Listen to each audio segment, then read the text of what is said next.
Hey everyone, and welcome to episode 206 of the Tick Bootcamp podcast. The title of today's interview is Flores Lane, an interview with Trish Baden. Today's interview is very special because Ali Moresco co-hosted with me, and we get really deep and personal with Trish about her Lyme disease journey. Trish goes into great detail about her diagnostic journey and her treatment journey, and gives us powerful visualizations about her entire experience. Trish went from being bedbound and given her last rites at the hospital to now flourishing and running a successful business that employs many Lyme warriors that we all know. So without further ado, Flores Lane, the Tick Bootcamp interview with Trish Baden. Hi guys, welcome to Tick Bootcamp. I am so excited to be co-hosting today and torturing Matt. Not only Matt, but also Trish Baden. Welcome, Trish. I'm so excited. This was meant to be. Thank you for having me. I'm so excited to be here. Before we get back on our tangent about Lyme and dating and all of the things, I want to hear about your background. I already know who you are because I'm lucky and I'm friends with you, but who are you? Where do you live? What do you do? Tell me about Trish. Tell me everything. Yeah. Okay, let's start. Well, right now I'm in West Hollywood, California. I do that all the time when I'm talking. And let's see, I came here by way of, I grew up in Cincinnati, Ohio. I was born to a single Midwestern mother. girl. Yeah, middle child of 3 women, lovely Love sisters. I'm bookended by 2 nurses that are intensely in taking care of me always, which is kind of funny. I'll get back to that, I guess. But my one sister learned how to do PICC line changes on me. One sister trained the other in a clinical setting on me, and it was so cool. My mom was jealous; she missed the moment. Oh my anyway, gosh. Yeah. So I'm the guinea pig of the family, and so I have a degree. I went to college at Miami University in Oxford, studied English and interactive media. So I became like a tech geek, social media nerd. But I'm also an avid reader and poet and writer. That was my realm before my tick bite, actually. I was really on a track to, in my mind, I wanted to go to law school. I wanted to, be a CEO of a Fortune 500 company of some sort. I don't know, but that's what I was in my mind. That was what I was doing. And I wanted to, get married by 30, do the things, the Midwestern linear living of the 401k and house and a mortgage and 2 cars and 3.7 children or whatever it is. That's what I wanted. And then so I was dating this guy whom I still love and adore, and we went to his cabin in northern Wisconsin for 4th of July weekend, which is why I can give you specific dates of when I got bit. I know it. And I even know what music I was listening to, which is crazy. What were you listening to? Now you have to tell Tal Cruz, Dynamite. Sorry, Tal Cruz, to throw you under the bus, but that song is not good for me. So I don't know if that song's good for anyone in 2021. I know. Oh no, it was so bad. Yeah. Oh God, dark. But I was obsessed with that song, and I was and so yeah, basically I was gonna sail off into the sunset with this man, and we were going up and basically pre-engagement vibes. And I'm not a huge woodsy person, and so we went out to have a moment on the dock, and I got hit with a branch and tangled up in a branch, and I'm pretty sure that was the moment that the tick got on me, but I actually don't know, but it had to have been in that day, so July 3rd, 2010. And so the next day, July 4th, I woke up with a tick, infected hair in the back of my head, quote unquote, air quotes. And I thought it was really strange because my neck was sore, Mhm. And I was like, that's kind of like really weird. And I was like, maybe it's just like a nerve or something. And so I had my boyfriend look at it and he was like, I don't see anything. He's like, I see like a pimple maybe. He's like, but like, you're good. So Yeah. the next day I developed a sore throat on that side. And then I was like running a low grade fever, and I was like, I think I need to go to the doctor. So the next day I was dead sick, and I went to the emergency room and I actually asked the nurse about it, and I was like, do you think it has to do with this infected hair in the back of my head? And she looked at it and she was like, no, this is unrelated. And I was like, okay. And basically they sent me home without any medicine, and I was like, don't send me home like this. And so that was month one. And then what was crazy, I had a moment, this is going to sound super weird. I had a moment where I was laying in bed about 3 weeks after my bite, and I could hear my blood flowing through my ears, like my Mhm. heartbeat for the first time. And I was like, I'm sick. Like, there's Yeah. something wrong. And I was like, this is not right. Like, Yeah. the way, even down to like how my blood was flowing through my body, it wasn't right. And so I had that gut instinct pretty far in. I mean, it was like 3 to 4 weeks in, but and then that next week, to the Tuesday, I got sick. So 4 weeks to the day. And it was like started out on the one side, went to the other, and I was like, this is not a coincidence. I was like, it's been Yeah. 4 weeks. Like, that sounds like a life cycle of some sort to me. And they drew my blood, and then they were like, it looks like you're having a white blood cell response. So there is an Mm. infection. So they just gave me like a generic antibiotics and sent me home. And it was like 7 days. And so I felt better almost instantly. But then as soon as the 7 days stopped, I was like immediately symptom. And I was like, something's wrong. And they're like, something's wrong with you probably. And I was like, no. And so they're like, can you see someone in our system?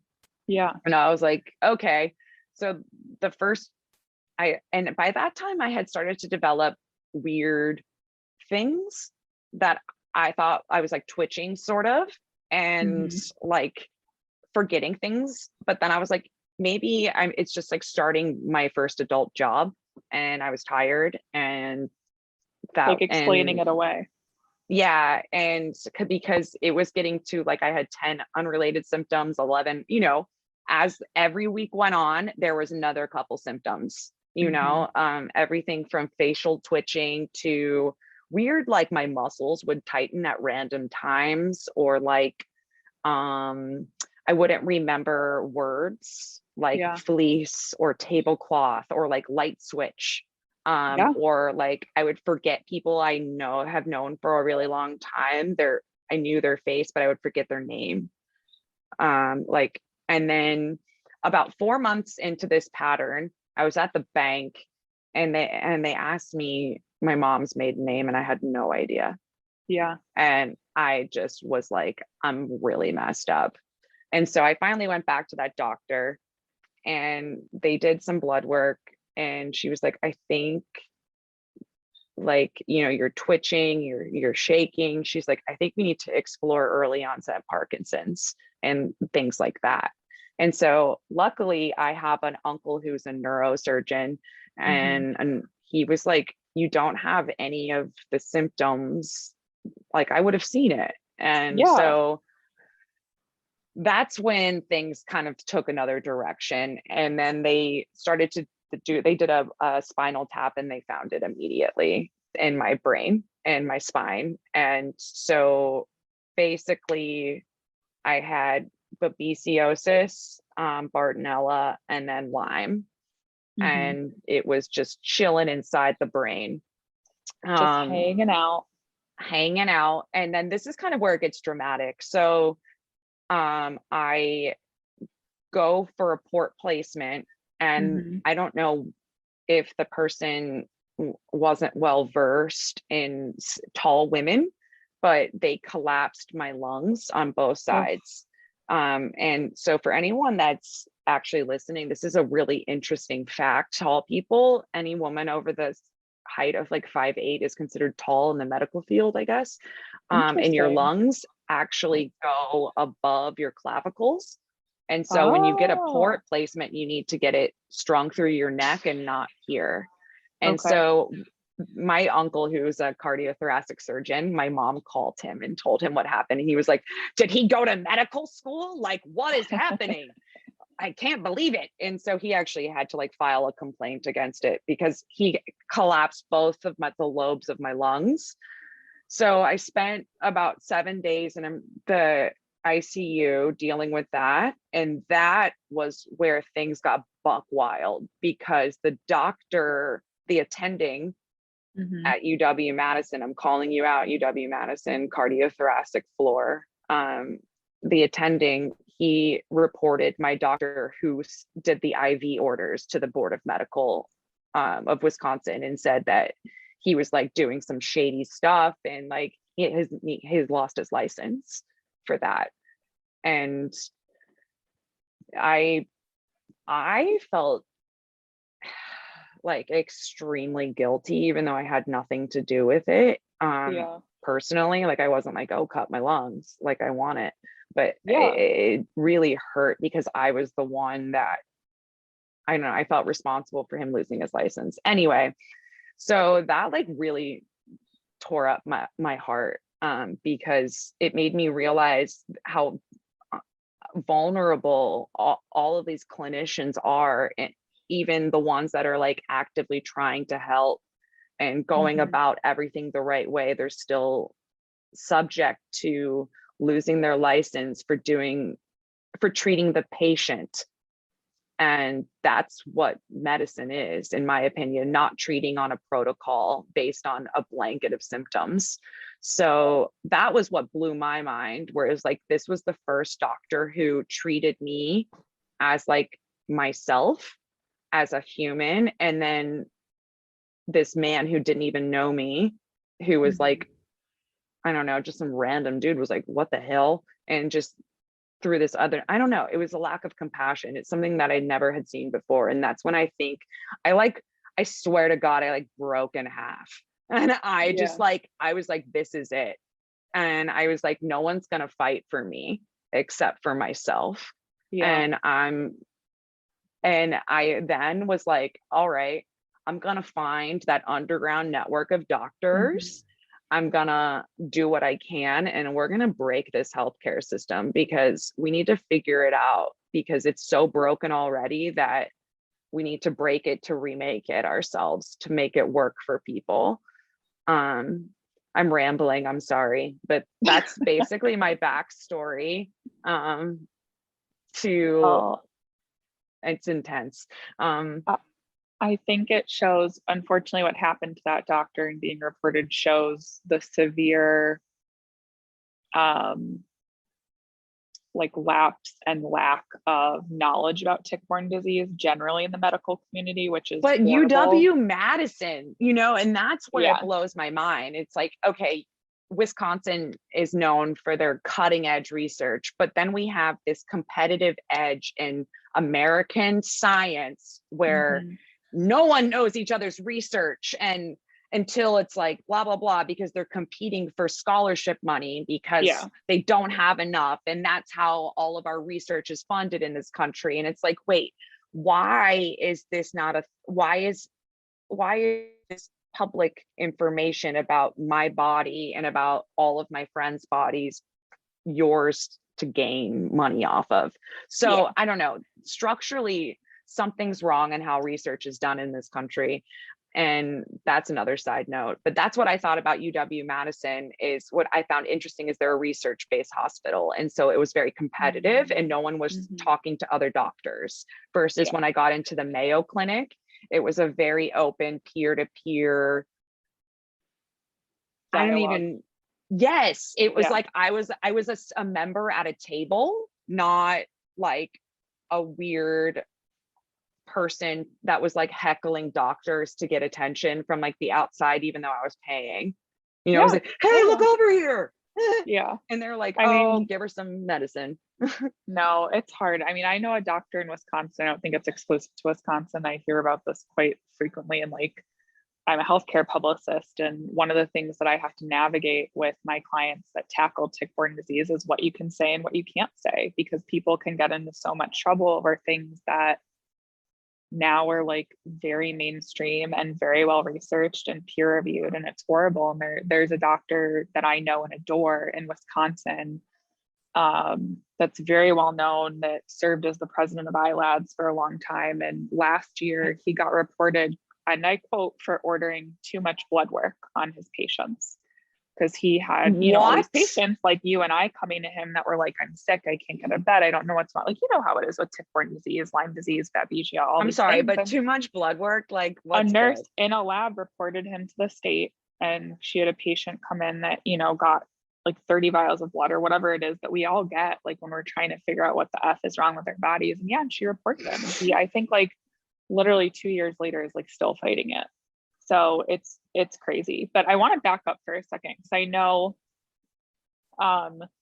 you and I were chatting earlier. It took, so you were bit when you were 23, you were finally diagnosed when you were 24. And in that span, prior to being diagnosed with Lyme, you saw between 25 and 30 doctors. What was that like?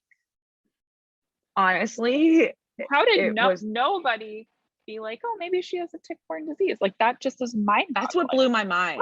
And that's what I think I had to say about research-based hospitals, because I was seeing doctors that were working on, I was just filling a void in their like clinical journey that they had to do. I don't think they cared about the patient. They cared about their research, and so that's, I like when I would go in, I don't think I like made eye contact with people. Like, that's what I mean, is like, and then the doctor would be like, I don't know what's wrong. And so then I would go back and see another physician in the same department.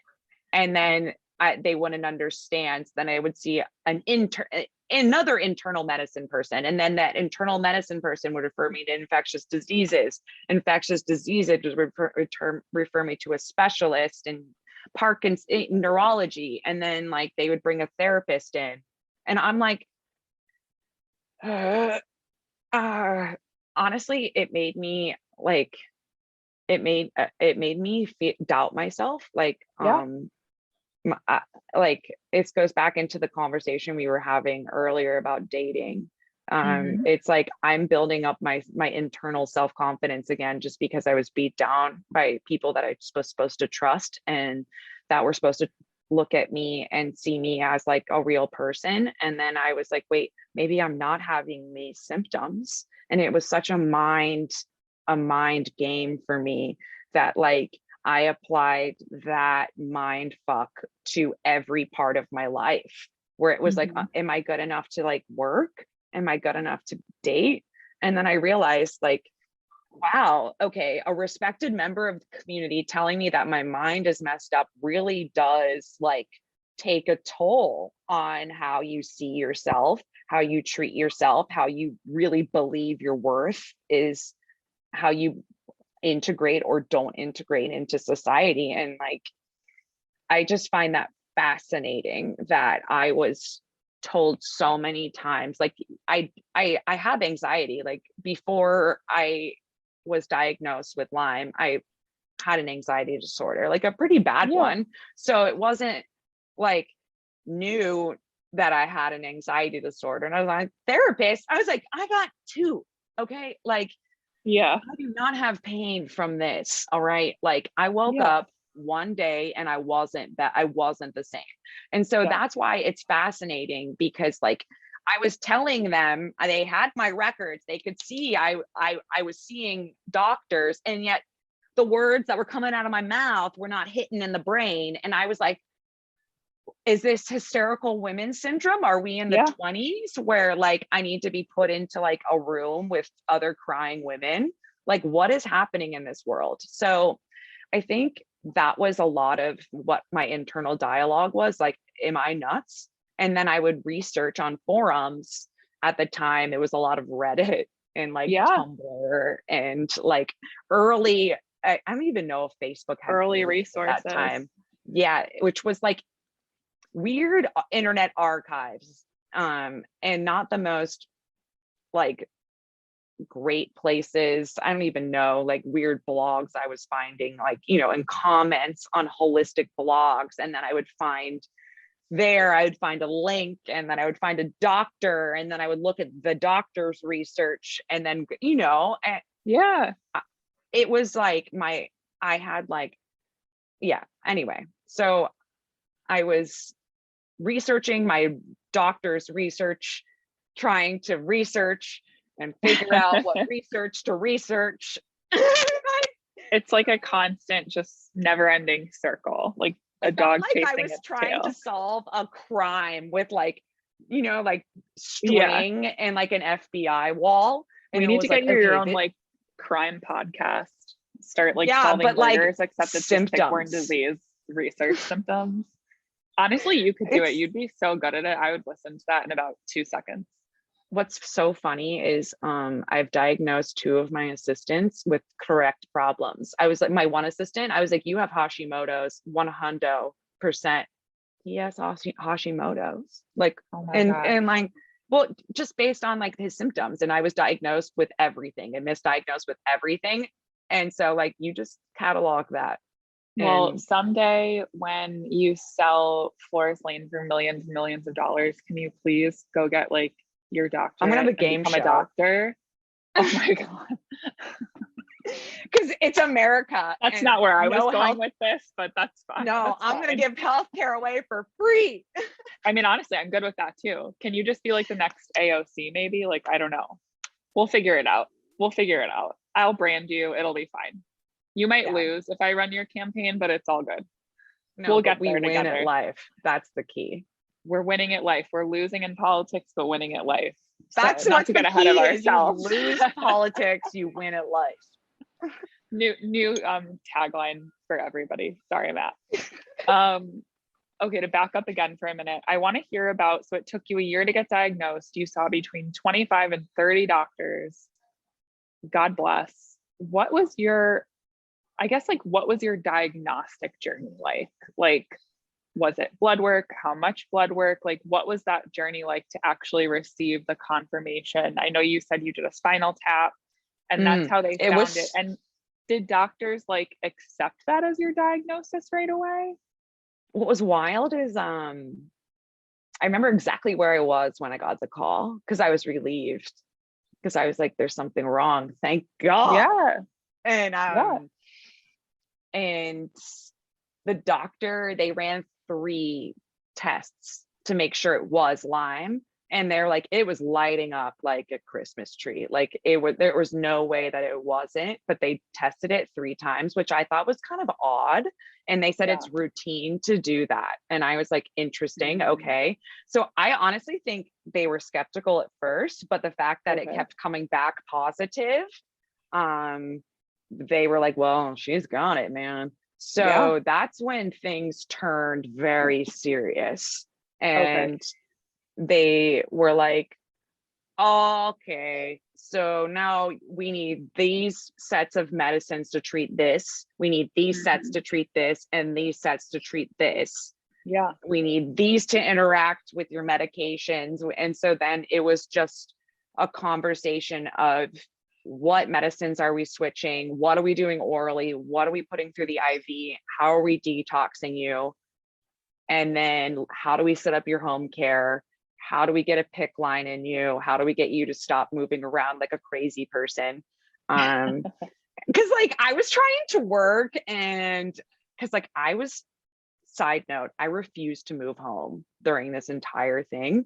Oh my because God. like, I don't know, living with my mom, I was like, Mom, I'd rather die. And she's like, yeah, I can tell. And so I was like, not no, dramatic at all. I know. I was like, no, I'd rather die than move home. She's like, yeah, no, literally, you are pretty close. And I was like, yeah, like I'm gonna go out here. So I'm gonna go out with a bang. Yeah, I lived with my roommate in Madison, Wisconsin.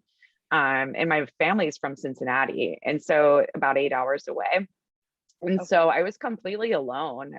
So I was like, found a home care nurse that I liked, and a series of people, nurses that I trusted, that would come, every other day to help me with my bandages. And basically I came up with a nice regimen with my case manager. So I would see her pretty much, I mean, we would talk every week, almost every day, honestly, because at first I was like having trouble regulating my drip rates and understanding, how it is. And you screw up a lot at first, and then you're not sure like what's normal. And as that progressed, I was like, meh. And so then I would go almost a full month without talking to her. And she's like, hey, we need to schedule, like, it's been 3 weeks. And I'm like, oh, I'm good. Because like I knew my plan, and like and so like I even knew like what was coming after that. And the pharmacist was already prepping me for that. And so I had really a great support system once I was able to put those pieces together, but I did it myself, 100% alone myself. And that's why I advocate for anyone, because like, I mean, I'll randomly text you and email you if I can't find someone, a doctor in the Midwest, where I'm like, help me. Cause like, oh my God, I'm always, well, I just didn't have anyone to call. I had no one. And so even just like being that person, like I commented on Amy Schumer's Lyme disease thing. And even to this day, I still have people DMing me from that post. Oh yeah. Because I think she pinned it at the top, and it was like, hit me up, like if you're scared, or like something very normal, like been there, like, I'm on the other side, like come chat hit with me up. Well, that's why I love you though, because you are absolutely inspirational, but just your attitude towards your journey with tick-borne disease and Lyme disease, and what a badass you are, and how much you help and encourage others, and your outlook and your attitude is something that I think we so direly need within this community. That's why like anytime I do any event for like Global Lyme Alliance or whatever, I'm like, Trish, you have to do this. Well, you have to do this. I think we need more people that are, I see, like I consider myself well and healthy, but like, again, for me, it's a constant, it's not linear in the sense of like today, I technically am having a bad day. Like I took a shower this morning when I woke up, and I usually don't do it right when I wake up. And I think I detoxed too fast and I threw up.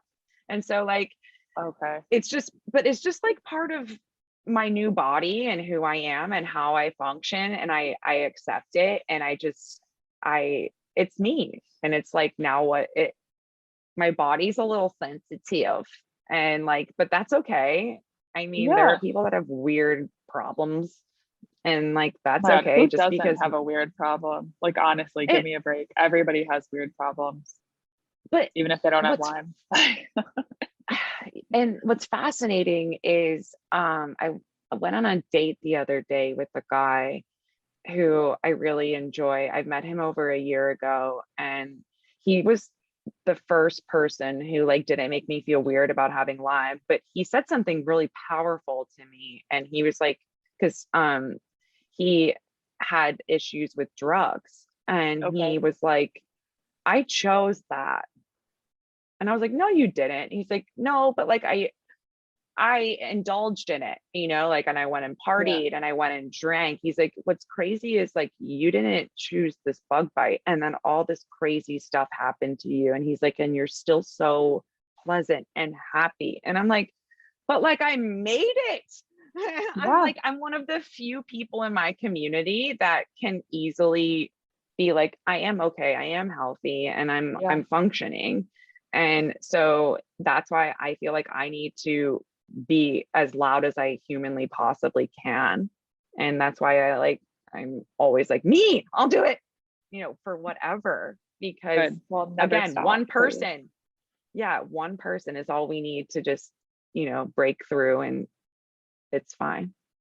Well, I would never wish Lyme disease on anyone, especially not you, but I am glad that you ended up not living the typical Midwestern dream, which I can't even picture for you because you and I I are so know. similar, and I can't picture that for myself.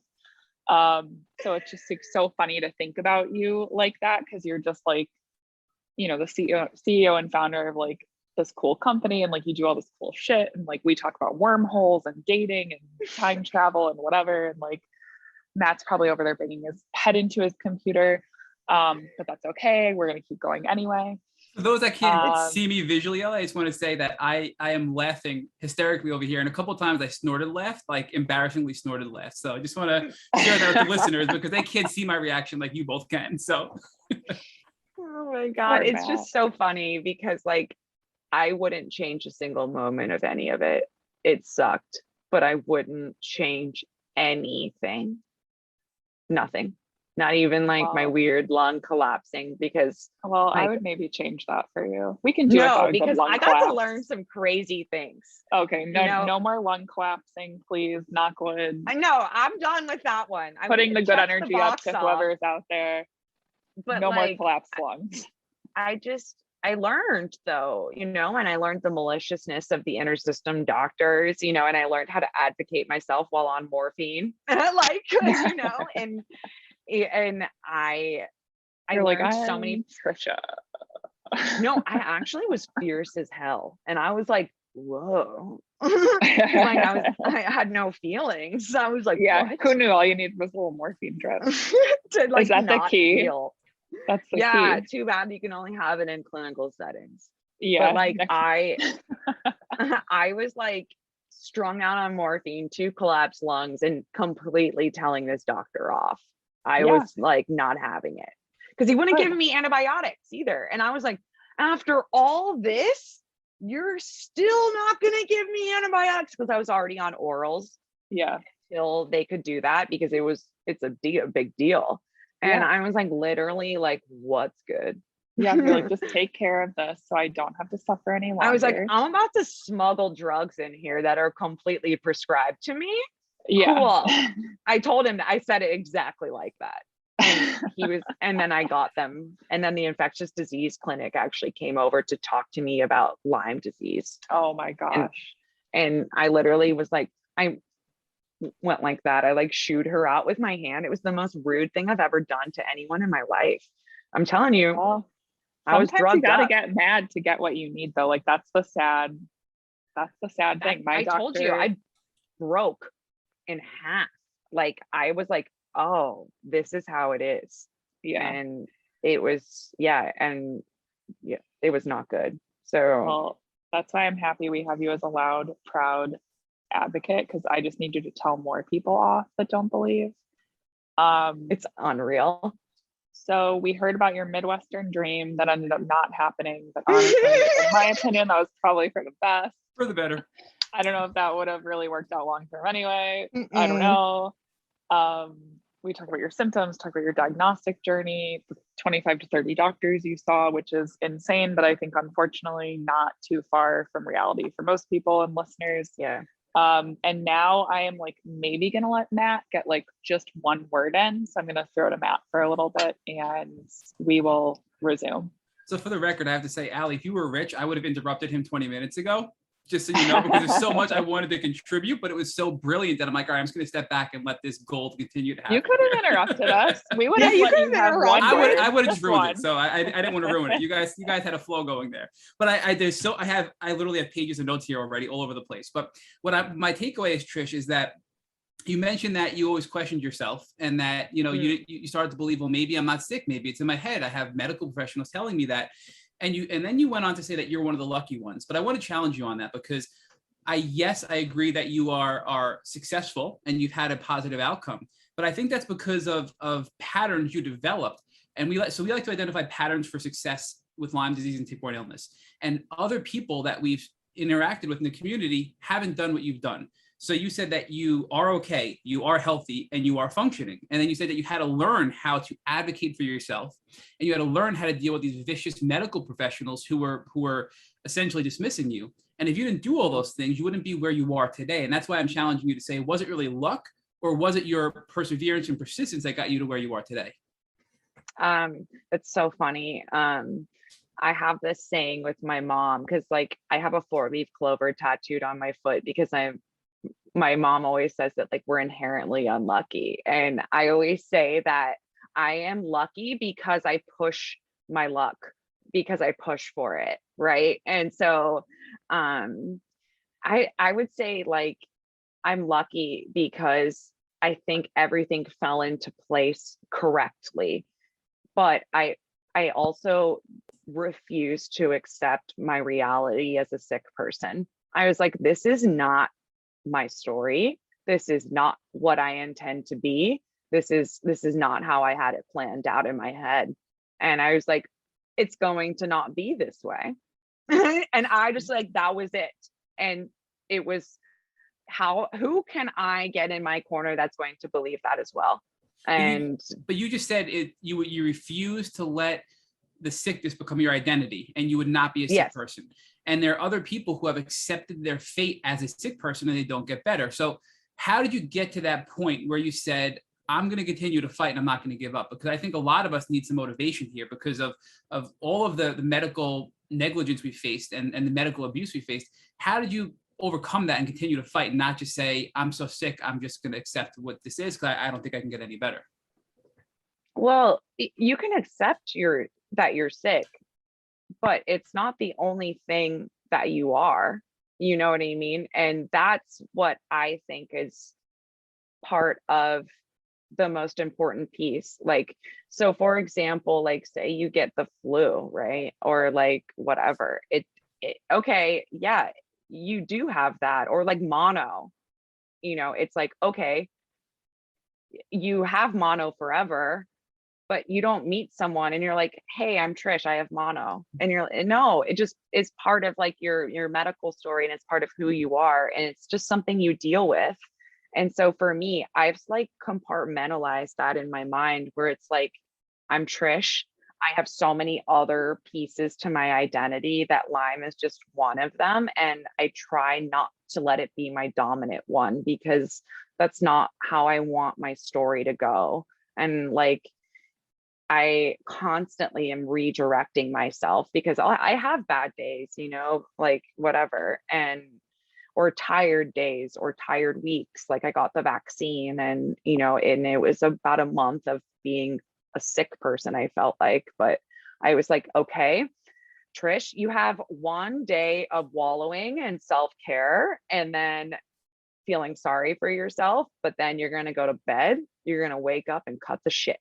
And then but then it would be like, okay, what do I need though to feel like I can function? And I realized that for me, self-care is bar none what I need to function. So like self-care is different for everyone else. So you need to figure out what your self-care love language is. And that's the most important thing, because everyone's like, self-care is like a book or a bath.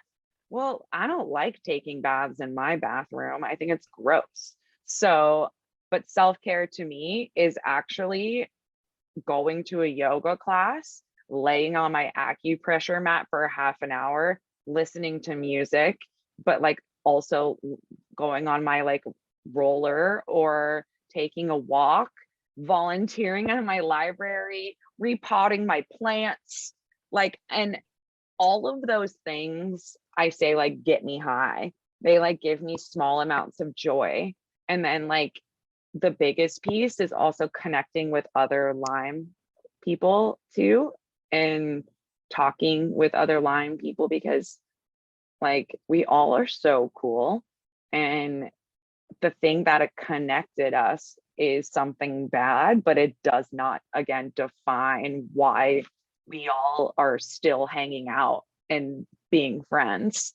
Because like it's like, oh cool, you have Lyme, but you're also dope as hell. So like it's not like what I'm thinking about when I'm talking. And so it's like we need to realize that like, oh my God, we have lives before, after, and during this illness. And because our symptoms are taking over our immediate reality doesn't mean it actually has to take over our actual identity. Does that make sense? It does. So Trish, I want to focus more on expanding that a little bit and integrating that with what you did to treat and what you're still doing. So when you said that you wake up and you say, okay, cut the shit, you had your day of wallowing, you didn't mean just fight through it. You meant that you had to use your self-care tools that you've developed, that you've personalized, that you know work for Trish. Yep. And that includes things for your mental health, for your physical health, sleeping, and things that will allow you to ease back into your normal life. It's not just waking up and saying, cut the shit, I'm going to feel better. It's actually a whole tool set of things that get you to the place where you need to be physically well again. Yeah. And I think that's where the most important piece is understanding what's going to get you to that moment of like, cut the shit. I can handle it now. And so for me, now I got it down to like 1 day of rest. Before it would be 4 days, of like, okay, I need to take a weekend and I need to go and sit in a Korean spa for like 8 hours and then an infrared sauna. And I need to do hot yoga for like 3 days in a row. And I need to sleep 12 hours. I have days or weeks like that still.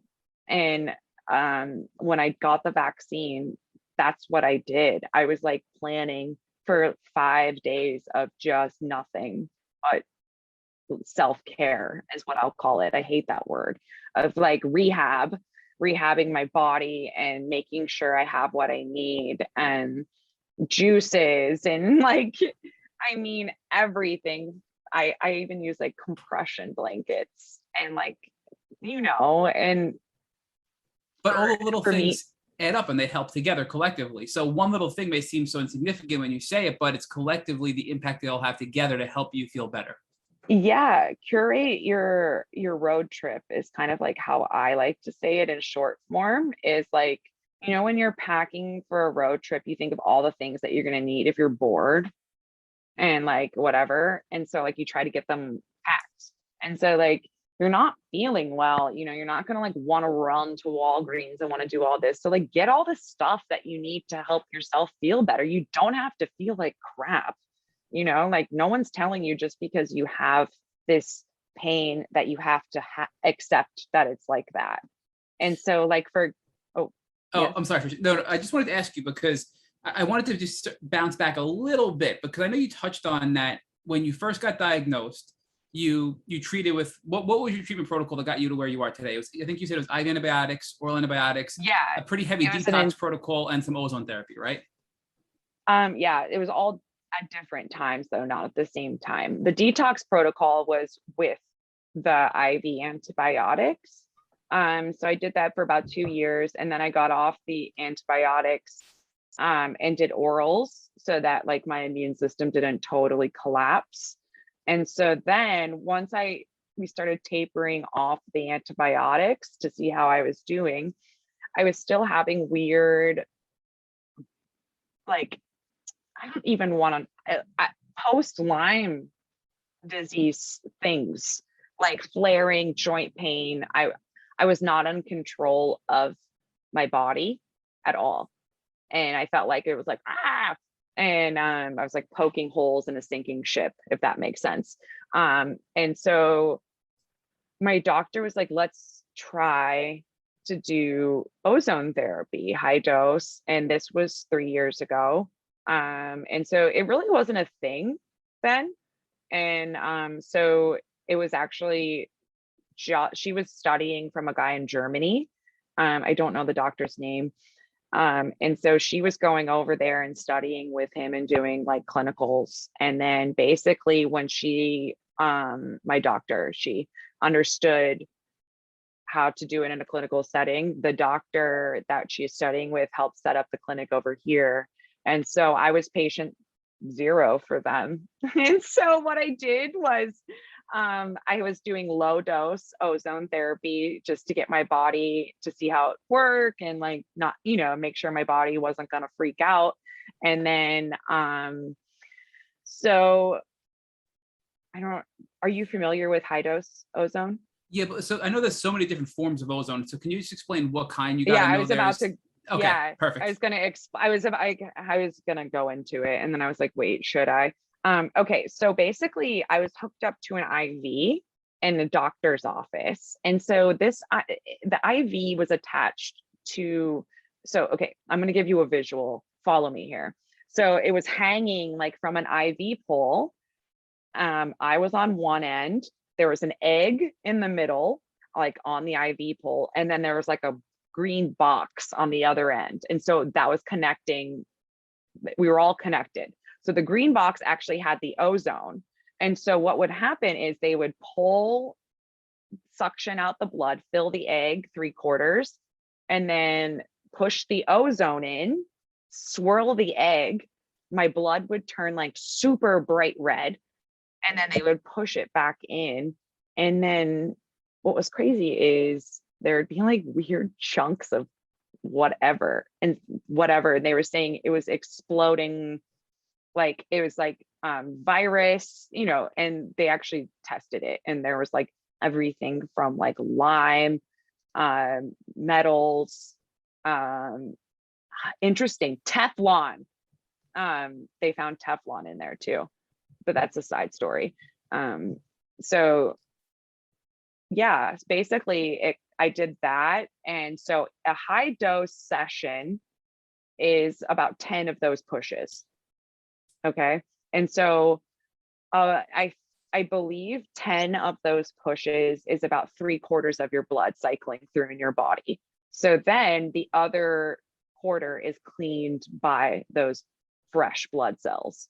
And so basically I did that every day for a month, and I would go in for 4 hours ish. It got easier. My body got used to it. And then I also realized, like, if I was well hydrated and like I ate before I went in, like it would help the session go faster. So then I did it every day for a month, and then I did it 3 times a week for a month, and then I did it once a week for a month, and then never again. So it was a total of 3 months, but you sort of gradually went off it, it sounds like. Yep. So and I'm sorry, I just want to make a quick observation. So what we were talking about earlier, I know we're kind of bouncing around chronologically here. So when we talked about your self-care and your toolkit, that's for you today when you're in a much better place, in a healed place, I'll call it. But you were really sick. You had severe neurological symptoms that developed before you got diagnosed. Sick. Yeah, I was not well. As you noted, your mother said that you were close to death at one point, it sounded like. Yeah. I'm like, it's hard for me to like even describe it. Like, I mean, when I was given my last rites at the hospital, like when my lungs were collapsed, just because, I mean, it was not good. Like I was sick, and it's just interesting because I hid that from my family and I hid it from everyone because I didn't want to accept it. But yeah, I was very unwell, and I was pretty much like throwing up, bed bound, couch bound. I like to describe it as like, so when I moved to LA, I could walk down to the end of my block, which is like 500 feet. And I would get tired and lightheaded. And then let's see, that was about 8-9 years ago. And now I can walk miles and miles and miles. But to give you an idea, I would benchmark my health based on like how far I could walk in my neighborhood. And so like it took me a long time to be able to even walk down like a half mile, and so yeah, I like, yes, I'm 100, I'm like 90% better. I'm 95% better, like when I'm on good days. I think you're 110% better, but that's just me. I mean, but like it was a daily process to get there, daily benchmarks, daily trying. Every day I was trying so hard. And it was a slow process that you had to work at. And I the reason I asked you that question is because so many people listen to this podcast and think, well, Trish, there's no way she was as sick as I am or was, but you were. Oh gosh. And the point of me highlighting this is people should have hope, and you're an inspirational story because you were bedbound. You were given your last rites at the hospital. You did all this treatment, and now you're living a normal life again. And when you have some bad days, you have just some basic tool sets that help you bounce back relatively quickly within a day, you said, which is really, really powerful and inspirational from my standpoint. And I think what's so interesting about your treatment protocol is you hit it hard, and you treated with, I think, NYU, you said, right? With in the beginning? Yeah, the original protocol was, I forget his name, but he's so cute, and he died of Lyme disease recently. I can send it to you. I have it on my computer, but yeah, it was a protocol out of NYU is the one we followed. It was the original. So I think, and I'm curious to see if you agree with the statement, that you hit it pretty hard with your IV antibiotics, which did a pretty aggressive kill-off protocol from the various tick-borne illnesses, not just the Lyme bacteria, all the co-infections and other things you could have picked up as well. But you also coupled that with a pretty aggressive detox protocol, because we know that's really important at the time. Then you followed up with oral antibiotics, and you still felt, like you said, you still weren't right. And I think that's because we know ticks spit so many things into us, and we harbor things, as you noted, like mono and the Epstein-Barr virus, that aren't really from a tick bite. But when we get so chronically ill, those things reactivate, and we have to address them. So when you did, and I really appreciate the visual you gave us, so when you did the ozone blood therapy that you did, all the stuff that got reactivated and the things that weren't addressed by the antibiotics from a bacterial standpoint, you kind of kicked their ass with the ozone. And you mentioned you actually saw things in that little egg shape that were viruses, heavy metals. You mentioned Teflon, right? So I think that was a final piece of your healing puzzle that you had to get through to get yourself and your body in a place to be able to rebound and get back to your normal healthy state that it was in. So I think it's a really good model for people to follow. And I always look at this from, what's a good shortcut or a hack for people listening? And in many cases like mine and like yours, antibiotics alone may not be enough, because we have so many other things going on that we have to address. And clearly you did that. Is that something that you would agree with, that it's not just the Lyme, it was really so much more?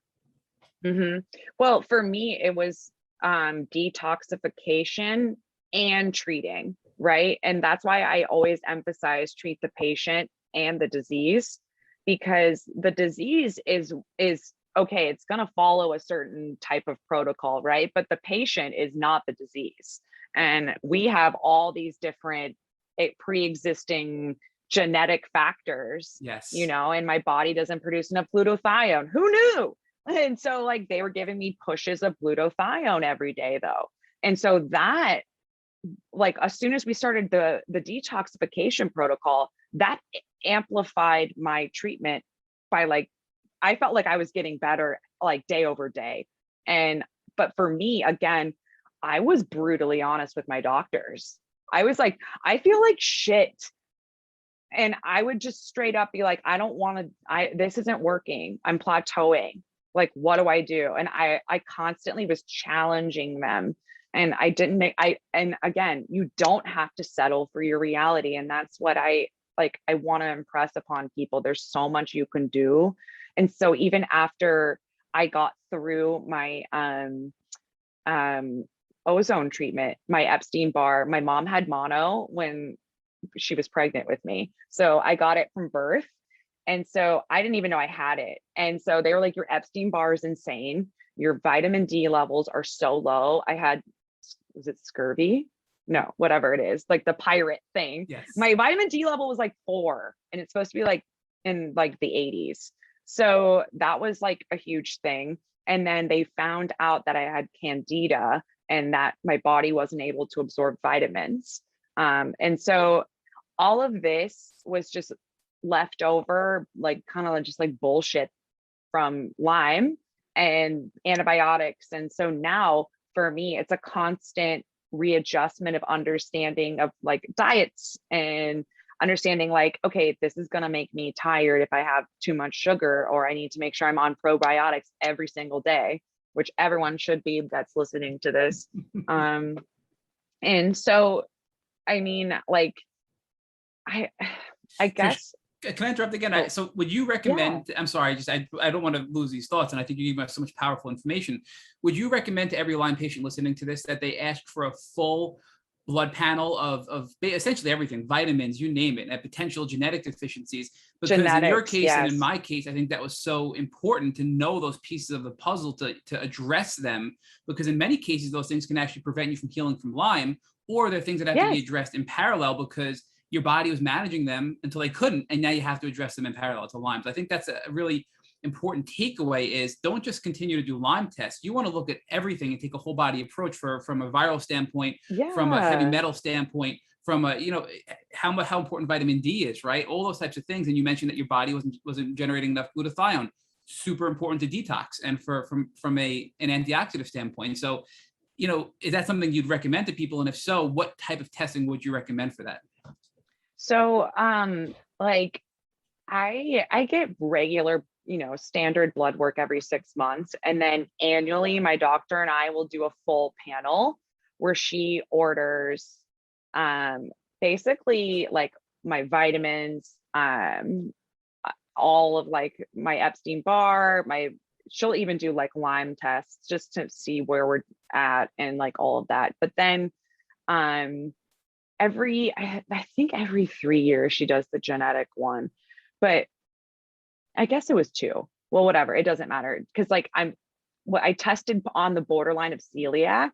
And so that's why we did the genetic test. And I actually came back celiac this year. And so like I had a couple of weird family genetic things that came out to play. And that's what I want everyone to understand too. Like your body, again, is separate from Lyme.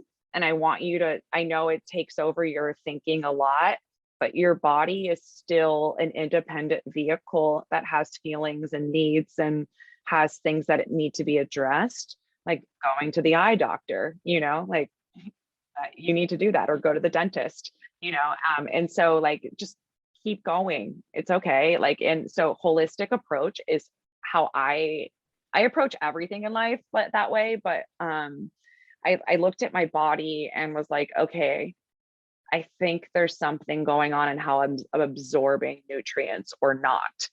And I talked to my doctor about it, and she's like, let's get to the bottom of it. And so we did. We just pulled blood and looked at everything. And we just kind of were like, all right, we think it's candida causing the malabsorption, and vitamin D is used in healing for antibiotics as a catalyst, and also for vitamin B. And basically we were able to put together why I was feeling certain things now, because it was so easy because I got rid of a whole bunch of other crap.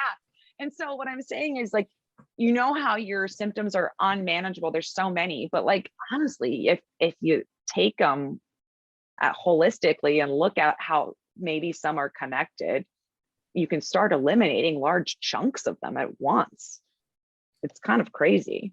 And I think what you just described is a really powerful statement for people that come out and say all the time, I treated with IV antibiotics, and so did you, Trish, but I didn't feel better. Well, that wasn't the magic bullet. There is no magic bullet for Lyme. You had to then go on even further and find out individually, how are you genetically different than everybody else? And how is your body just different in general from everybody else? And even as you noted, what did you get congenitally? Like you mentioned that you carried on Epstein-Barr from your mom congenitally, right? All those things had to be looked at. So if people are listening and they have a positive diagnosis or a tick-borne illness and they've done a lot of treatment, they're not feeling better, I think it's important to maybe see some sort of naturopathic doctor or a doctor who's willing to look at your body as a whole to see what else is going on in the big picture to address those things like candida, which can prevent you from healing from Lyme, right?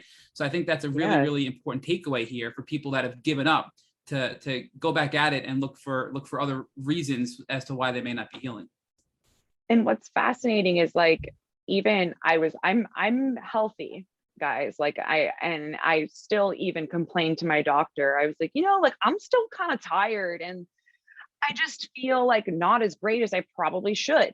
Even though I'm healthy, I'm still bitching. And she was like, let's do tests, like fun. And that's how I found out my vitamin D levels were so low and I have candida. And I was like, told ya. And it's like really interesting because now I'm on a probiotic regimen and I've been on it for a while, and I actually feel insanely better than like I'm like forcing myself to go to bed at night like a child because I have so much energy now. And so it's like I had a moment the other day where I cried because I felt so good, and I was like, oh my God. And it's just like I'll never get over being alive and feeling this good, because like I swear to God, on your bad days, you can visualize this feeling because it's not too far away, even though time seems so long when you're sick. But like when you're on the other side of it, even just chunks of the other side, you know what I mean? When you get to look back and you're like, wow, I'm so much better than I was a year ago. And that's how I look at it now. And I just get so proud of myself because it's like, I didn't give up and I'm still not giving up. And it's like a constant check-in conversation, which I feel like is very important. And I feel like people don't do that a lot, and being really honest with yourself.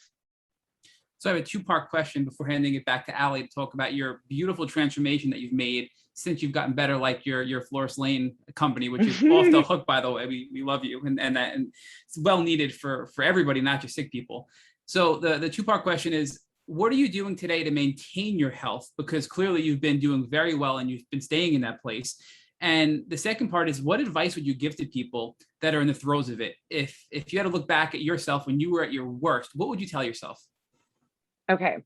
One, I'm going to start with the hard question. What would I tell people? I would say find a doctor that you feel comfortable talking to as a friend, telling the bad shit to, the dirty, like gross, because that's how you'll get the best treatment. Or a series of nurses, like my doctor's office, my nurses, like I'm friends with on Instagram.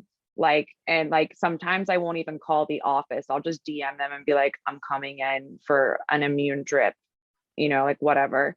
And so for me, it was creating a community of doctors and nurses and practitioners that I could rely on to see me and be like, I'm not good. I'm unwell. I need help. And they'll know when I'm unwell because they know me and they trust me. And so that was a constant. That's my advice, is to find a group of healers, whether it be what you're comfortable with, naturopaths, you know, whatever your comfort level is, or if you don't even know what your comfort level is, I think you need to start somewhere and then find out what you like and what you don't like.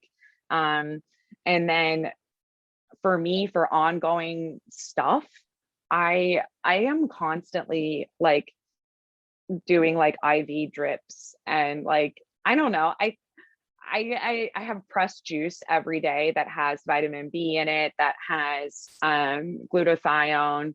And so I actively kick it every day. Like it's a constant choice to eat clean, to live clean.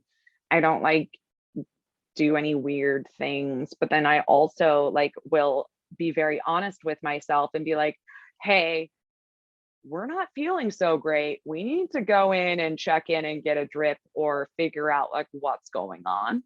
And so then I'll go in and I'll sign up, I'll talk to them about an immune drip. And then I'm like, but I'm also like feeling like X, Y, and Z. And they'll be like, maybe we should hang an immunoglobulin bag too. And then I'll be like, okay. And so had I not said that, they wouldn't have known. And so be honest with yourself and be honest with your people that you trust, their practitioners. And if you need help finding them, we can help you find them. We're around. There's enough of us now, sadly, that like we're getting organized, you know. And it's like, True. as soon as I have a studio, I mean, I'm going to be having events all the time, and I'm going to have a resource place, and like I have I'm going to set up a suite for like infusions and stuff like that, where my nurses who have helped me are going to actually be able to do ozone therapy and immune infusions at my studio. And so I just want to create a place that, like, sorry also for the beeping. I wanted to create a place that like people, if all fails, they can be like, okay, I can go here. I can walk in and someone's going to be like, I can help you. Because like, I didn't have that. Because like I would walk into hospitals and people would be like, what do we do with you? And I'd be, you know what I mean? They'd be like, should we put you in the psych ward or infectious diseases or like both? You know, and so like, there's nowhere in the world like that right now. And so if I can be the first, I want to be the first. Trish, I know I said I was done, but I want to make a fun twist to this here for both you and Allie, this question. So something that I often debate with other people in the community is something that I think a lot of people feel very strongly about. Some people say that even once you're feeling better, it's okay to go and do something that you know is going to have a negative impact on you. For example, to go and have that cheesecake, even though you know you're allergic to everything in it. Or it's okay to not sleep for an entire night because that's self-care, quote unquote. And I know my opinion, but I'm curious what both you and Allie think about that concept. Is your lifestyle now different permanently because of what you realized from your illness, or do you still have to splurge at times to be able to get through life and just deal with the consequences of it? And I know it's a weird question. No, and people feel very strongly about it, but where do you stand with that topic? I don't cheat on my diet at all, because I don't have time for that. Like, I get sick and I respect my time so much more now, and I respect my body and I respect myself, that like cheating is so dumb that I'm like, oh, I don't have time for it. I really don't. And also I find it disrespectful to myself. I know that sounds really weird, but like I've worked so hard to be where I am, and like I kind of get mad when like waiters like mess up my orders and I get sick, or like, and so I don't have cheat days. My version of cheat days would be staying up late and like watching something I really want to watch, or like I'll stay up late and like do weird, I have like I'm really interested in photos and like weird things online, and as you know, Allie, I just like love finding weird shit on the internet. And so like my weird thing is I have this app that aggregates all the things that have been liked over the internet interwebs throughout the entire day. And so like I love going through that image aggregator app, and I could spend hours in there. And so that's like my version of self-indulgence, and it's like not hurting anyone, it's just, I don't know. And so that's what's healthy for me, is I found another I redirected my need for like cheat days into something that won't harm me long term. Can you send me the information for that aggregator? Now I'm like, thinking the same curious. thing. Yeah, send it to me too. You're never please. going to get off of it. Yeah. We'll have to drop it on the show notes for everybody listening, because I'm sure everybody's going to want to know now. So we'll have to share it with the world. It's like a Korean app, you guys. I've been using it for like 10 years. Oh my God, I'm so excited for this. I know what I'm doing tonight when I can't sleep. Did I ever think I'd be looking at a Korean app that does like internet aggregation? No, but like stranger things have happened. We lived through 2020, Oh, it's my life. Really my life. Oh, Trish, this is why I love you. I want to know, do you cheat on your cheat days? You didn't answer the question. I don't cheat very often. This for me is like a two-part question. Like, number one, I just feel like if you're somebody where like you love food or like whatever it is, like you love fancy cocktails or wine or like whatever, I'm like, who am I to tell you like you shouldn't cheat? Like if that's what you look forward to and like that's what keeps you sane, then by all means, like have that piece of cheesecake. Just don't do it every day or every week or ever, you know what I mean? Like whatever it is. Yeah. I don't know. I just am like, I don't judge anybody. Like you do you. I certainly have my own weird shit that I do. Like I shouldn't be telling anybody what to do. Although WebMD did email me yesterday and they were like, Dr. Moresco, we would love to promote you on WebMD. And I was like, just like laughed at it. And then like the salesperson like reached out to me again this morning. They're like, Dr. Moresco, we would love to promote you as like a top clinician in Chicago. And I literally emailed them back and I was like, I am not a doctor. I like, it could have gone one of two ways. I like let her know I wasn't a doctor, so she would stop emailing me and calling me because I like don't even know how they got my phone number. Or I was like, maybe I should see how far I can take this. I would see how if they far actually I like do their research, because I'm like, you're just emailing like a random person online. I'm like, I'm certainly not a doctor. Thank God for everybody out there. But yeah, so I'm like, I'm not a doctor. Like, I'm not going to tell you. You know what I mean? Oh my God, like, I would have seen how far the rabbit hole went. So that's what I was debating. I was like, maybe I should do this. And I was like, I just don't really have time for that right now. And like, I also like believe in karma. So I'm like, I don't need this coming back to bite me in the ass. Um, I don't know, maybe I'll tell them you're a Dr. Trish and I'll like refer them to you and then you can see how far you can take it. I think that would be very fun. But I'm here for like that. my version of cheating, like this sounds like very weird, but I think in America, like our food system is just so messed up and things are like so modified, like so inflammatory. Like for me, when I go to Europe, I can eat gluten and I have no reaction. Me too. No inflammation.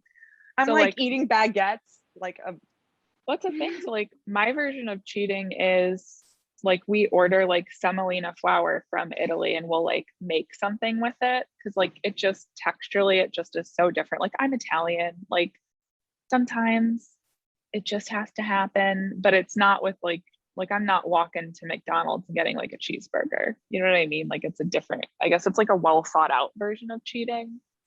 And I don't sounds do a it little very different. often, but I love food. Like I can't help it. I like love food. My mom is like the best cook. So like when she pulls out like that semolina flour bag or like the pasta she imports from Italy, I'm like, yes, sign me up. Yes. Um, I don't know. So that's how I feel about it. Like teach their own. And like if you eat a piece of cheesecake and you can't get out of bed for a week, then yeah, you probably like it's probably not worth it. But also like who am I to judge you? Like I do my own weird stuff day in, day out.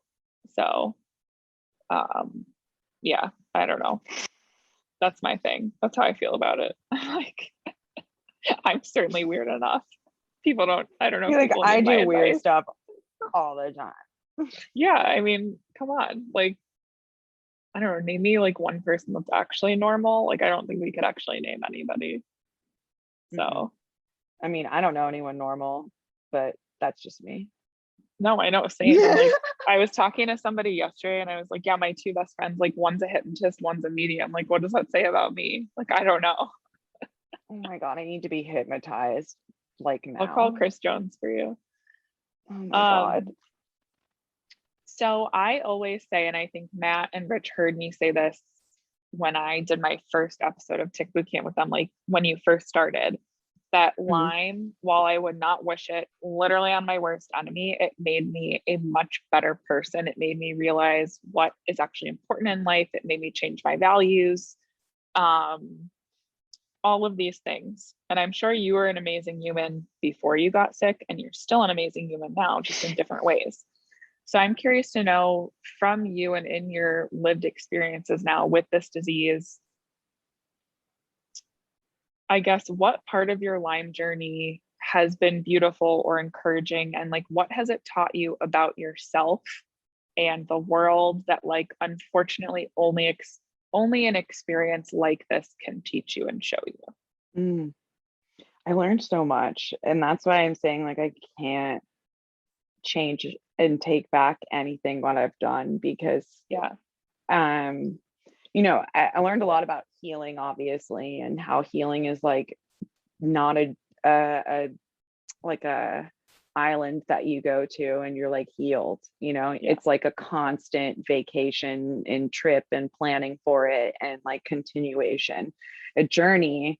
And I think people think of it as the destination, and Yeah. it's not a destination, it's a lifestyle. And I feel like that's the most important thing I've learned. But then also like I've learned how to live my life. Yeah. I when you're at a proximity to death where I was, you find life so much more meaningful, and you find yourself gravitating towards meaningful things because you look at other things people are doing and you're like, my God, that's how you're going to spend your limited amount of time on this weird Yeah. rock. Like, okay. And like that's why I try to live every day like so impactfully and so full. And because time is our most valuable asset, and that is something I've really learned, and I wouldn't change my time here for anything. And it's like, I don't know.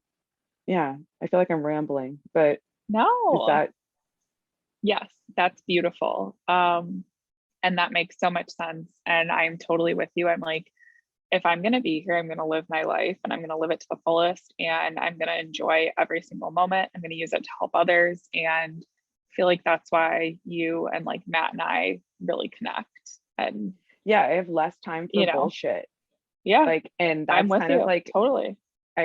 with my business, I even have even less time for bullshit. And it's like, I just don't do it. And that's something, I've carried over. And I feel like people that don't value health, they don't really have a part of my life, because that means they don't value my journey. And like, I look at the vaccination thing right now that's happening. And what's fascinating is I had a conversation with a friend of mine whose father's a surgeon, and he's an anti-vaxxer. And I was like, I find it fascinating that your life is paid for by science and you're poo-pooing it like you don't, like you weren't an AP bio with me. And he was like, I think he brought in guns into the situation. And I found it fascinating because he believes a gun is his right to safety. And I was like, how is this any different than my right to safety and having a vaccine? I think I need a vaccine to feel safe. And you think you need a gun, and I respect your right. So respect mine. And so I feel like healthcare is a new right that people are starting to understand in this country, because we got our first shots free. And people were like, holy crap, wait, that was really easy. What? And so then I think we're at the beginning of something. And I think the vaccine anti-vaxxer movement is the resistance to the change. And so I don't know. Anyway, rambling again. No, we need change in so many different areas. And, I was facilitating an interview for a client yesterday, and I just found it astounding that over 31% of people that were hospitalized with COVID are now permanently disabled or suffer from a long-term chronic condition. It was like 31.3%, I believe. So something has to change, because that is a massive amount of people to become disabled or chronically ill essentially overnight, that now are going to need accommodations in their day-to-day life. But that's why we need to figure this shit out. And that's why I want to create a resource library, because people are going to be trying to smell things and and search for what, like, Lord knows what. And our healthcare system is not set up for people doing that. Like, look at QAnon with unguided research. Jesus. So like, I am trying to get ahead of the levee breaking.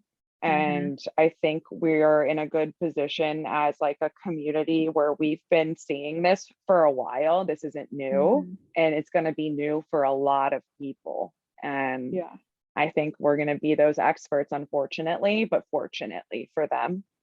Yeah. Oh yeah. I think, I know that and then I want to get back to smelling and candle making and all the things. I think it's been really interesting to be on like social media during this time, because I think there's so much divisiveness between Lyme patients and like COVID long haulers. And I think personally, it's been really disappointing to see, because we suffer from so many of the same symptoms. And this shouldn't be like an us versus them situation. Because honestly, I have a bad feeling that they're going to be treated just as badly as we are in the long run. I just have no idea. I don't think that they're going to have access to disability. When I read that it was based on an individual private medical evaluation, I was like, oh, there's no way. Like, there's no reason to get up in arms in this, because unfortunately, nobody's going to get taken care of.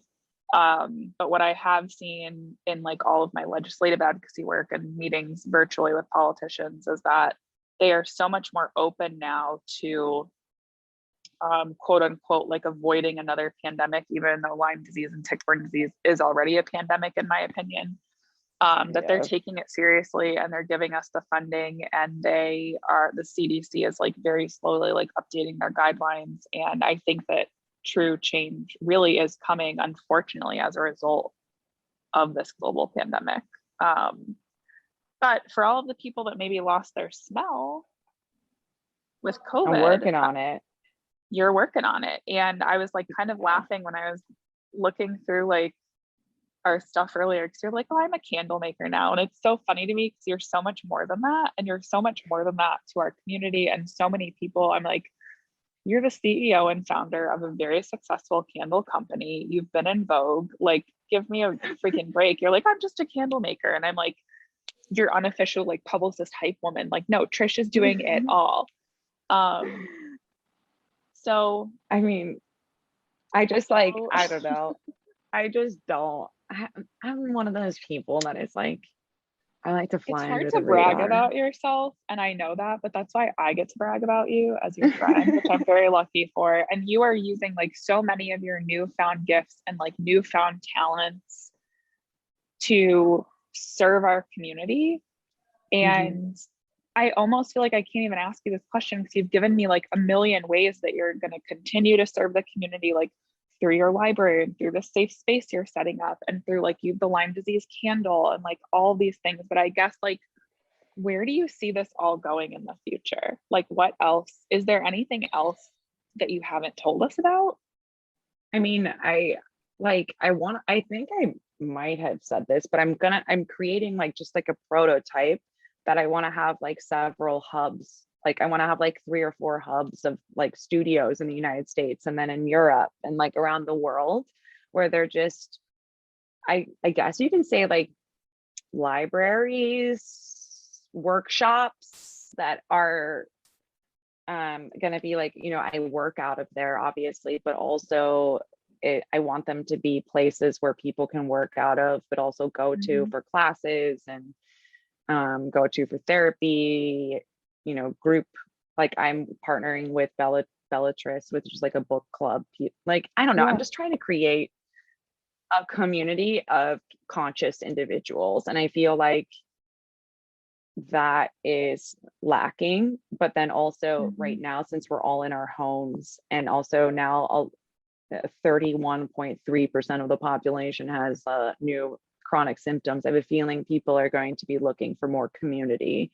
And so I've always been toying with the idea of doing something like that. And then the pandemic hit. And now I'm like, well, Lord, it's time. And so and so, I mean, ideally it would be like a little tea house where like my essential oils are steeped and it's like a little garden and farm and there's, you know, so not like a Soho house by any means, but like more of like a wellness tea safe place for people to get education and also smell things and make things and, you know, create. I have a lot of friends that are like rappers and singers, so I would do like sound mixing and have a booth in there, and you know, our ongoing art gallery pieces. I'm working on one now, a show based on dark matters is what it's called. Yeah, so I don't know, so we'll see. Well, I'm excited for whatever it is. So last and final, or sorry, go ahead, Trish. No, I was gonna say sensory experiences, man. I love it. I'll be there. Yes. Last and final question. I wanted to end, and Matt gave me free rein to ask you the last and final question, have it be whatever I wanted it to be. So I'm curious to know if you could share a meal with anyone, dead, alive, made up, doesn't matter to me, who would it be and why? Whoa.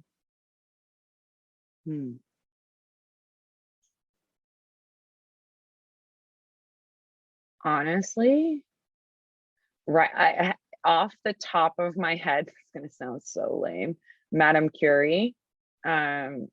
Just I think she's so dope. But also like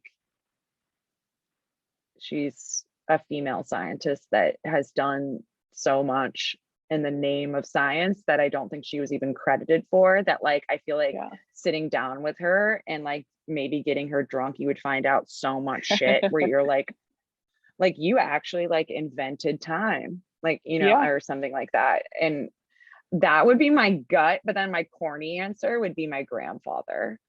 Yes. Oh, I love that.